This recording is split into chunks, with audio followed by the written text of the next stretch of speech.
Ça va faire presque 3 ans que je puis comprendre qu'il existera en chacun de nous une énergie sexuelle au niveau du coccyx. Il paraît-il que c'est aussi possible de faire monter cette énergie sexuelle jusqu'à la tête à travers certains exercices.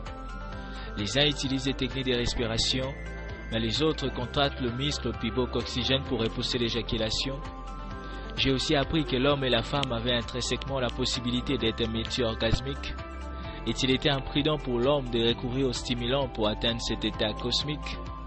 Car ces stimulants ont un seul unique rôle, celui de la performance, sans savoir que celle-ci engendre la dépendance, l'inconscience.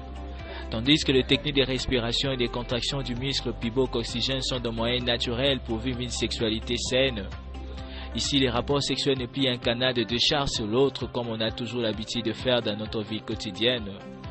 Au contraire, ils représentent un atout majeur de recharge, que tu sois croyante ou païenne.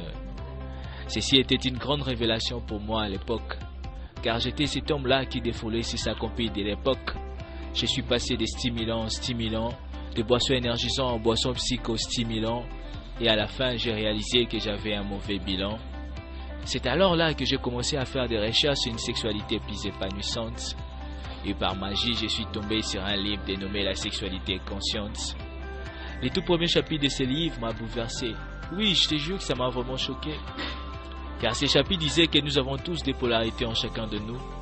La polarité masculine et la polarité féminine en chacun de nous. Et que la domination des lignes de ces polarités était souvent la cause de discorde dans nos relations de couple. Et qu'une relation de couple heureuse et durable est celle dont les deux partenaires ont déjà équilibré les deux polarités en eux et forment un seul unique groupe. Le deuxième chapitre était une folie, je t'assure. Comment utiliser son énergie sexuelle pour transcender ses blessures.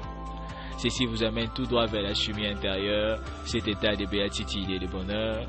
Les jours où moi aussi j'ai goûté un tout petit peu à ces plaisirs, je me suis vu piétiner un monde de réalité progressive, où tout était amour, où tout était paix, où tout était un.